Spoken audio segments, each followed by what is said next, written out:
বাড়িতে যাদের কুকুর আছে তারা নিশ্চয়ই জানো এদেরকে কীভাবে একটা বাচ্চা ছেলের মতো ট্রিট করতে হয়। ছোটোদেরকে তো ছোটোবেলা থেকে ট্রিট করতে হয়, কিন্তু এরা বড় হয়ে গেলেও এদেরকেও বাচ্চাদের মতনই ট্রিট করতে হয়।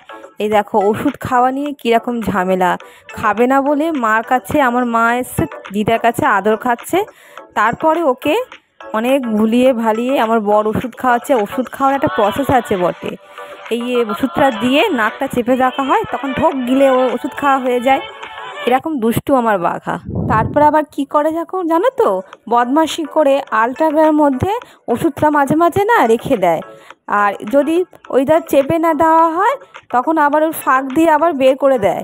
ওই জন্য ভালো করে চেপে ধরে ওষুধটা খাওয়ানো হলো, তারপরে জল খাওয়ানো হলো।